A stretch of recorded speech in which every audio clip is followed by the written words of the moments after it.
C'est insupportable qu'on ne s'écoute pas et qu'on fasse des commentaires auxquels les gens ne peuvent pas répondre. Quand ici, il y a une règle que les gens connaissent bien quand ils viennent, on demande la parole, l'animateur journaliste que je suis la donne, mais il faut la demander et non pas commenter à voix haute. Je dis ça parce que c'est extrêmement désagréable pour tout le monde. Monsieur le docteur, pardon, maintenant c'est pas la peine, c'est juste je fais le job. Hein. Voilà, docteur Ferderman, vous avez demandé la parole, on vous la donne et avec plaisir. Mais merci de rester ici parce qu'il y a des gens qui photographient ou qui filment après. Attention. Je peux me mettre dans le champ si vous permettez. Accordez-moi 4 minutes. Mais je vous en prie, il nous reste 20 minutes en tout. Permettez-moi de vous dire que, en préambule, Noël, ça fait vraiment chier. Noël, ça fait vraiment chier. C'est quoi? Si vous voulez expliquer. Monsieur Fournier, on s'écoute, disiez-vous. Je vous écoute, mais expliquez-moi, parce que j'étais dans l'élan. D'accord. J'étais dans l'élan, Michel. Noël, ça fait vraiment chier, c'est la dernière chronique de notre collègue Elsa Kayat, qui a été tuée le 7 janvier à Charlie Hebdo. Si vous permettez, je vais relater la chronologie véritable des événements que Michel Simès a déformé. Et alors, le plus extraordinaire dans cette histoire, c'est que nous avons travaillé comme des Kayat. Kayat, ça veut dire en hébreu et en arabe couturier, couturier. Nous avons recousu, cher Michel, avant que vous soyez né, le nom des 86 à partir de 92, non pas 1892, 1992. Dans l'indifférence générale, dans l'adversité générale. Et nous avons retrouvé, grâce à Hans Joachim Lang, grâce à Patrick Wexler, grâce à Raphaël Toledano, les 86 noms des Juifs dont les corps ont reposé, 17 corps entiers, et 166 morceaux de cadavres qui ont reposé entre le 1er décembre 1944, entre août 1943, excusez-moi. C'est l'émotion sur laquelle Michel Simès ne revient jamais. Il en parle en théoricien, il ne l'applique pas, l'émotion. Il parle comme un homme de télévision, j'y reviens. S'il vous plaît. Il vous reste à peu près 2 minutes, docteur. Hein. D'après votre propre timing, mais s'il vous plaît, pas de manifestation. Comme ça, c'est sympa. Docteur, continuez. Docteur, continuez, on perd du temps. On en regarde, je vous en prie. Dès 92, monsieur, vous pouvez vous taire, s'il vous plaît, ça ne vous ennuie pas? D'accord, monsieur, mais il y a une règle du jeu, j'essayais de l'expliquer. Soyez sympa, laissez le docteur s'exprimer. Merci. Et donc, dans l'indifférence générale, nous avons travaillé à essayer de comprendre la psychologie de Strasbourg, à essayer de comprendre comment la dénazification, comment l'après-guerre s'est faite de manière complexuelle, et comment le silence s'est opéré sur la faculté de médecine de Strasbourg dans l'indifférence générale. Et ce silence, il a des explications. On y reviendra dans le 2e livre de Michel Simès, dont j'espère que les droits d'auteur iront à une fondation. Alors, comment ça s'est passé? L'université de Strasbourg, c'était faux, monsieur. Comment ça s'est passé? L'université était à Clermont-Ferrand. Dites au moins la vérité. Comment ça s'est passé? Je reçois... Comment ça s'est passé? Merci de le faire vite, parce que je vais être obligé de... Les 4 minutes sont... Je suis désolé, non, attendez, s'il vous plaît. On n'est pas 50 minutes. Je reçois en août 2014 un mail de Michel Simès, dont ma fille aînée est amoureuse. On aurait envie d'aimer Michel Simès. Michel Simès se recommande du professeur Israël Nizan. Il me demande des informations sur la situation de Hirt. Pourquoi moi? Pourquoi la seule personne, ressource, à laquelle s'adresse Michel Simès, c'est moi. Moi qui suis le docteur Umbekant dans son livre. J'ai pas de nom, alors qu'on travaille sur les noms. Simès qui est capable de déformer les noms des professeurs de la faculté. Il appelle le professeur Sick le docteur Cirque. C'est un signifiant qui intéresserait les psychiatres. Et Michel me contacte, et il me demande comment je peux l'orienter dans Strasbourg. Et c'est moi qui lui donne les coordonnées de Sibylla, vers lequel il va. C'est moi qui lui donne toute la matière du cercle Tafel, 25 ans de travail, parmi laquelle Uzi Bonstein, mon ami Uzi Bonstein, qui a été cité par Michel Simès tout à l'heure. Et Michel raconte exactement le témoignage. Très bien. C'est le témoignage exact. Simplement, c'est un témoignage traumatique. Michel a insisté à l'entrée de cette rencontre sur les effets du traumatisme. Les effets du traumatisme, c'est de la clinique, c'est pas de l'histoire. Et là où Michel a commis une faute, c'est que d'une part, il s'était engagé à me faire relire le chapitre sur Strasbourg. Je n'aurais pas cautionné sa version. D'autre part, il a publié le témoignage clinique de Uzi Bonstein sans l'accord d'Uzi Bonstein. Docteur Federman, je vous pose une question, après je vais poser une question à Michel Simès. Et éventuellement donner la personne à d'autres personnes, puisque ça là est du jeu. Docteur Federman. Professeur. Alors, professeur Federman. Je vais essayer, merci. Si quelqu'un peut me départager, ça m'aiderait, je ne suis pas l'expert. En tout cas, j'ai beaucoup d'estime pour Georges Federman. Est-ce que vous avez écrit à Michel Simès? Est-ce que vous avez écrit à Michel Simès? La réponse est oui ou non, on est d'accord. Est-ce que vous avez écrit « Il existe probablement encore des groupes anatomiques constitués à l'époque nazie, malgré les dénégations des responsables de l'Institut ». Avez-vous écrit ça? On va vous repasser le micro, s'il vous plaît. Oui. Avez-vous écrit ça? Monsieur Fournier, c'est Michel votre prénom? C'est Jean-Luc. Jean-Luc. Lui, c'est Michel. Jean-Luc. Si je vous pose la question suivante. C'est parce qu'il l'a écrit, donc est-ce que vous l'avez écrit, Michel? Est-ce que... Jean-Luc. Ça n'a pas d'importance. Je vous pose une question, docteur. Les amis, élevons le débat. Hein? Non, s'il vous plaît. Le débat. Professeur, docteur, Georges, qui vous voudrez, est-ce que vous pouvez répondre à cette question? Avez-vous écrit ça? On est dans le rapport à Auschwitz, on n'est pas à question pour un champion. Absolument, mais non, mais attendez, non, là c'est à convenance ce que vous dites. Je vous pose une question. Jean-Luc. C'est écrit dans le livre et je vous demande de vous dire, est-ce que c'est vous qui avez écrit ça ou non? Jean-Luc, est-ce Oui. que si je vous pose la question suivante, Oui. est-ce qu'il y a eu des Alsaciens dans la Wehrmacht entre 42 et 44? Attendez, moi je vous pose la question. Avez-vous écrit à Michel Simès ces quelques mots que je viens de citer et qui sont dans son livre? C'est normal que je vous la pose la question. Répondez. Dans la salle, ceux qui sont pour oui, lève le doigt. C'est oui, je l'ai écrit. Parfait. D'accord. Non mais parce que, si vous voulez, attendez, mais on n'est pas là non plus pour condamner ou quoi que ce soit. C'est pas la question, moi je suis chargé de faire un boulot, je lis un livre, Michel Simès, que je ne connais évidemment, si c'était comme tout le monde de voir à la télévision, écrit des choses. Moi je lui pose la question, il me répond, bah, évidemment qu'il m'a écrit ça. Vous êtes là aujourd'hui, je vous pose la question, mais c'est important, parce que ça veut bien dire que vous avez écrit à Michel Simès qu'il existe probablement encore des groupes anatomiques constitués à l'époque nazie malgré les dénégations des responsables de l'Institut. Jean-Luc, donc elle est où la polémique aujourd'hui? Jean-Luc Michel. Oui. Vous voulez acheter le bouquin? Oui. Voilà, Jean-Luc Michel. Michel, c'est... Oui, je sais. Vous manquez de... Question suivante. Allez, s'il vous plaît. Vous manquez de connaissances dans le rapport aux traumatisés. Vous n'avez jamais... Et, cher docteur, C'est mon métier. excusez-moi, je ne suis qu'un petit journaliste, mais je sais ce que je lis. Je sais ce que je lis. Michel Simès. Ouais. Non, attendez, monsieur, s'il vous plaît. S'il vous plaît, monsieur, je vous donne la parole. Michel Simès. Je suis, Répondez à ce que vous avez. s'il vous plaît. Je suis venu ici pour vous parler du livre. Je suis venu ici pour vous parler du livre en sachant très bien, parce que je regarde un peu quand même ce qui se dit, qu'il y avait une grosse polémique à Strasbourg au sujet de choses que je n'avais pas écrites. Vous pourrez le vérifier, le confirmer dans mon livre, si vous le lisez. Je n'ai jamais, je vous le répète encore une fois, écrit ce qu'on me reproche d'avoir écrit. Parce que je pense qu'aujourd'hui, il n'y a plus rien. Je n'avais pas du tout l'intention d'attaquer monsieur Federman.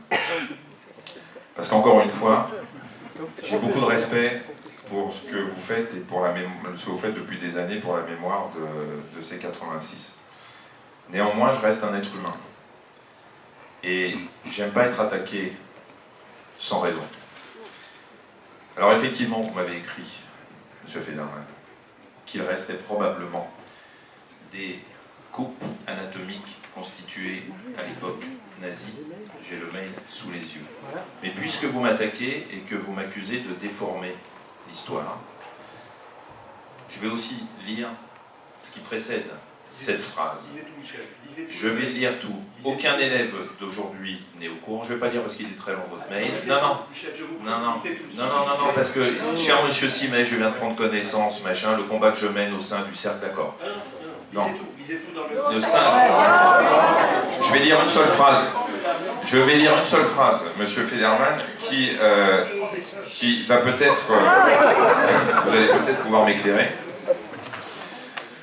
Aucun élève aujourd'hui n'est au courant de ce qui se passe, je résume ce qui s'est passé, de ce qui s'est passé dans les sous-sols de l'Institut Anatomie. C'est ce que je qualifie de révisionnisme, sinon de négationnisme par défaut de la part du corps des enseignants.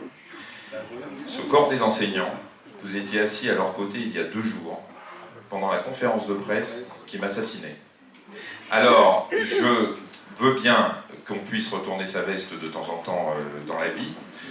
Juste, là, il va falloir m'expliquer comment, et en tout cas, j'en suis très fier si j'ai pu vous permettre de vous réconcilier avec des gens que vous traitez de révisionnistes. C'est pas une insulte, non, je sais pas comment vous insultez les gens, ça doit être terrible.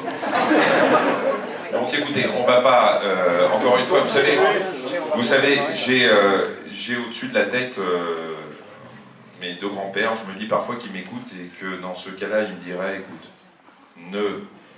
ne rentre pas dans la polémique, ne rentre pas dans une polémique stérile, puérile. Vous avez compris que M. Federman est très vexé parce que je n'ai pas cité son nom dans le livre, à tel point que dans un autre mail, il m'a reproché d'avoir l'indécence d'avoir laissé l'éditeur mettre ma photo sur la couverture. C'est pour vous dire des arguments quand même très forts. Mes 2 grands-pères m'auraient sûrement dit « c'est pas la peine de t'énerver, il y a assez de gens pour refaire l'histoire, pour nier ce qui s'est passé. » Et tout ce que vous faites, monsieur Federman, c'est que vous apportez de l'eau au moulin de ceux qui vont pouvoir dire, vous voyez, même entre eux, ils ne sont pas d'accord. Michel, allez, merci.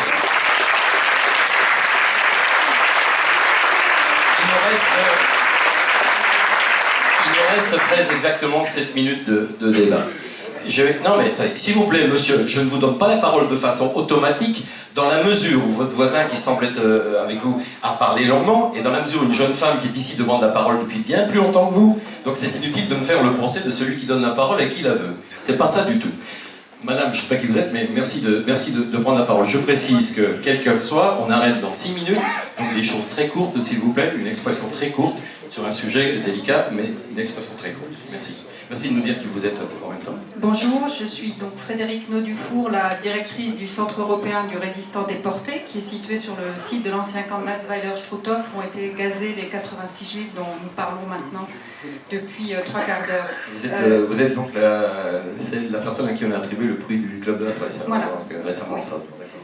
Je voulais dire d'abord que je pense, au contraire de ce qui a été dit, que le livre de M. Simès est un livre très sensible, qui est écrit avec l'âme, il l'a dit lui-même, d'un petit-fils. Et d'ailleurs, je pense qu'avant d'être le livre d'un docteur, c'est peut-être avant tout le livre d'un petit-fils, ce qui décale aussi le regard et ce qui montre tout l'investissement et toute la subjectivité aussi, mais de manière positive, qu'il a pu y mettre. La deuxième chose que je voulais dire, c'est que l'énorme bruit que fait depuis quelques jours cette polémique, elle est à mes yeux proportionnelle au silence qui règne à Strasbourg, en Alsace, dans l'université, mais pas seulement, autour des corps des 86 juifs, mais de manière plus générale autour de la mémoire de la Seconde Guerre mondiale en Alsace. Et le fait que cette parole aujourd'hui se libère, je pense que c'est quelque chose de positif, même si ça se fait un peu dans la douleur et dans l'excitation. Et c'est un avantage de ce livre qui va être destiné à un grand public, du fait de son auteur, de mettre sur le devant de la scène cette thématique. Et j'y vois un énorme avantage.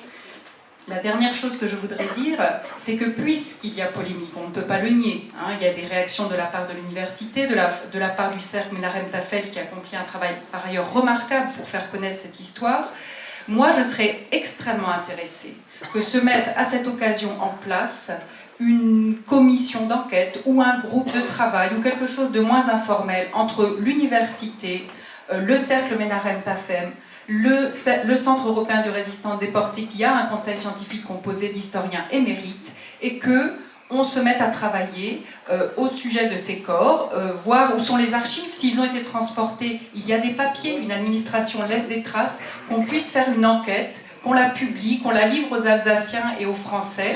Il y a dans notre conseil scientifique Raphaël Toledano qui serait sans doute intéressé, et qu'on puisse enfin y voir clair, que ce soit écrit, que ce soit posé, et que la polémique s'arrête là. Merci madame. À côté de... Si vous pouvez passer le micro. Voilà, monsieur, vous allez être le dernier intervenant. Il nous reste 3-4 petites minutes. Faites vite, s'il vous plaît. Monsieur Simès, Maître Schneider, vice-président de l'Université de Strasbourg. Je vais être extrêmement bref et répondre à un certain nombre de points qui ont été dits jusqu'ici. Et revenir sur le contenu de cette conférence de presse, parce que je crois qu'il y a eu une petite mésentente. Premièrement, la position de l'université est très claire. Elle salue le fait qu'un ouvrage, un de plus, paraisse sur cette question-là. Il nous semble important que cette partie de l'histoire, qui n'est pas celle de notre université, ça a été rappelé, mais celle de l'université nazie installée dans nos murs durant la période de la Deuxième Guerre mondiale, qu'un ouvrage de plus paraisse sur ce sujet-là. Donc, à ce titre-là, c'est tout à fait louable. Votre initiative est tout à fait louable. Et ça a été rappelé par le président Berès lors de la conférence de presse de mercredi. Ça n'a peut-être pas forcément été répercuté dans la presse, mais en tout cas, cela figure dans le communiqué de presse. Deuxièmement... Je veux juste vous dire un mot là-dessus. Dépêche AFP, issue de votre conférence de presse, affirmer qu'aurait subsisté ou pourrait subsister des restes de victimes juives à l'université ou à l'institut, comme l'affirme Michel Simès, est faux. C'est archi faux. C'est faux depuis 1945, qualifiant de rumeurs des faits avancés sans preuve par l'animateur du magazine de la santé. Je n'ai jamais écrit ça. Jamais. Vous n'avez jamais non plus écrit formellement qu'il n'y avait plus rien dans les... Ah, il aurait fallu que je conclue mon chapitre par une synthèse de ce que je venais d'écrire. Donc je veux bien, monsieur, je n'ai pas une attaque personnelle contre, je vais vous laisser continuer. Ne dites pas, vous allez continuer, ne dites pas que lors de la conférence de presse, tout s'est passé dans le meilleur des mondes et que monsieur Beretz ne va pas attaquer. C'est faux, la dépêche de l'AFP le prouve. Monsieur Beretz rappelait 3 points dans le communiqué de presse, monsieur Simès. Le premier point était que vous n'avez nulle part mentionné, et ça c'est quand même important pour le travail de mémoire que vous voulez faire, que la faculté de médecine à l'époque était une faculté nazie. J'ai parlé d'un médecin allemand, monsieur Monsieur, laissez-moi finir, s'il vous plaît. Et que tous les professeurs de l'université française de Strasbourg étaient repliés à Clermont-Ferrand, et que malgré les injonctions répétées des autorités nazies, aucun de ces enseignants n'est revenu à Strasbourg. C'était peut-être, si on fait un travail de mémoire, un élément à rappeler. Deuxièmement, quand on fait un travail, excusez-moi, nous sommes universitaires, je le suis, il y en a d'autres dans la salle, nous avons un devoir de citer nos sources. Vous citez effectivement les sources des témoignages. Moi, je ne veux pas rentrer dans la polémique de ce qui a été écrit par les uns et les autres, étant donné que nous n'avons pas accès à ces sources, nous ne pouvons pas vérifier la chose. En revanche, vous joignez une bibliographie, monsieur, à votre ouvrage. Et dans cette bibliographie, on peut s'étonner que, par exemple, la thèse de monsieur Toledano, soutenue dans cette université en 2010, n'y figure pas, quand bien même elle traite du sujet, et qu'elle a été rédigée sous la direction de Christian Bonnat, auteur d'un certain nombre d'ouvrages sur l'histoire de la médecine à Strasbourg. Vous pouvez conclure, monsieur. Et je conclue sur le et voilà, c'était donc le point que je voulais rappeler. Michel Simès, vous avez 2 petites minutes. Non, monsieur, c'est trop tard. Vous avez 2 petites minutes pour conclure et après on passe aux dédicaces. Je n'ai pas cité un tel, je n'ai pas cité machin, je n'ai pas cité monsieur Toledano qui effectivement, et je le sais très bien, est quelqu'un qui a travaillé énormément sur ce sujet. Encore une fois, je vous le répète pour la 20e fois, ce chapitre n'avait pas pour but d'être exhaustif, mais simplement, à partir de quelque chose qu'on me disait, de venir prendre rendez-vous et de poser des questions. Ce n'est pas une thèse que j'ai voulu écrire. Quant au... Juste pour terminer, vous avez dit quelque chose de très juste. Vous êtes universitaire, je ne suis pas universitaire. Et que je pense qu'un des gros problèmes des universitaires, c'est que quand on n'est pas du sérail, on n'a pas le droit d'écrire. Kénago Michel Simès, il faudra aux enfers. les médecins détendent la mort, comme on dit souvent ici dans cet endroit. Démagogue. Qui est polémique ou pas, la meilleure façon de se faire une idée, c'est de lire l'ouvrage, ce que je vous invite à faire. Merci pour votre présence, Michel Simès. À bientôt.